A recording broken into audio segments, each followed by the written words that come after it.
Ballooning costs, lack of follow-up, breaking of procurement rules, all findings in the latest Auditor General's report on how the government managed your tax dollars. The opposition Conservatives are calling for accountability from the Liberals and the company in charge of the arrivecan app. Calling on the government to get our money back. They need to go to GC Strategies and get our money back. So taxpayers... In her report, Canada's Auditor General says federal agencies spent nearly $100 million on more than 100 contracts to the firm behind the controversial arrivecan app. The report also found public servants paid the company without enough proof that the work was actually being done. They failed to complete security clearances, and they overpaid for the value of the work. For more on what this means for taxpayers, we're joined this morning by Canada's Auditor General Karen Hogan. Good morning. Good morning. The federal government, as we said, awarded GC Strategies $106 million over the course of 9 years. Do we know what the money was spent on? What was the outcome of that? So the contracts that we looked at were from a period from 2015 to 2024. There was 106 contracts, and they were valued at $93 million, but they spent $64.5 million.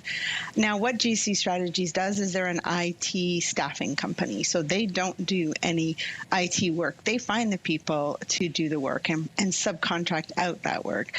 So it could be things like just your regular IT maintenance, developing an IT strategy, or even staffing and trying to find a permanent resource for you. So out of those 106 contracts, there was a lot of professional services that were provided. And there are rules in place. Federal agencies are required to monitor the work that's done by the contractors that we hire. But your report points to a long list of missed protocols and just plain oversight. At the end of the day, who's responsible? So ultimately, the way the federal government works is every deputy head of a department who would enter into a contract. So here there was 31 federal organizations that entered into contracts. They would ultimately be responsible. But the authority to actually do procurements is usually delegated down somewhere else in the organization. What we found is that this echoes findings of other work that we did on professional services. And in an unusual move, we didn't issue recommendations in this report. I do not believe that the federal government needs more procurement rules. I think they need to understand why they're not being applied, make sure everyone understands them, and then follows them. Last week, GC Strategies, the company behind these contracts, was barred from applying for any more federal contracts for 7 years. But there were at least 2 federal ministers who were in charge at that time who are still sitting as cabinet ministers in the Carney government. I guess the question everybody's talking about, including the opposition, is what does accountability look like? Does it look like getting that money back into government coffers? Does it look like, punitive measures like not being given government contracts? What's the accountability piece that's missing? Well, there are a lot of accountability mechanisms throughout the public service, and it could start with the individual who's actually doing the work, so signing off and authorizing payment who didn't ensure that they had appropriate backup. It doesn't mean the work wasn't done. It means they didn't request either timesheet or proof that the work was done.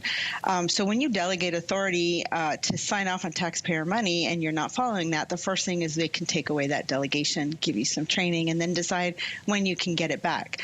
I mean, as it moves up the ladder, I wouldn't expect that elected officials would be involved in day-to-day contracting, but ultimately it's the deputy head of every organization that is accountable for the decisions made within their sphere of influence.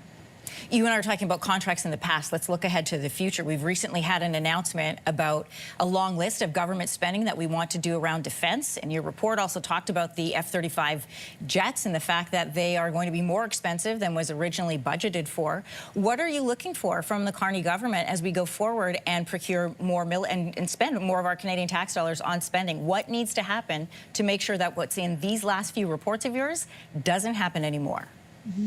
So in our report on the F-35s, we were looking to see how ready national defense was to start receiving the first F-35s. They're expected to arrive in Canada in 2028. And what we found is that needed infrastructure is delayed about 3 years. And as a result, interim steps were needed, or interim solutions will be needed, which will increase the cost further. But more importantly, we saw that the budget that was originally planned was based on outdated information, and the costs have increased from $19 billion to $27.7 billion.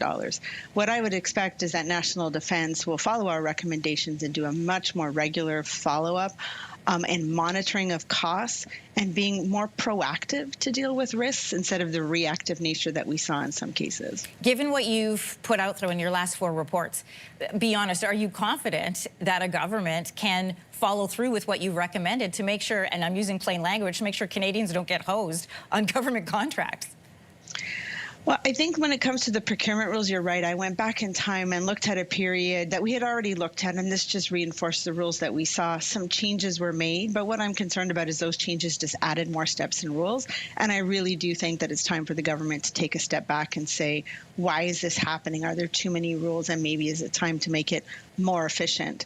When it comes to big, large contract, like the transition from CF-18s to CF-35s, I would expect a lot more regular monitoring and continuous monitoring. There are risks that have been identified, like inflation and fluctuations in foreign exchange, that are not being monitored and mitigated. And I would expect to see that in place when you have long-term contracts in foreign currencies.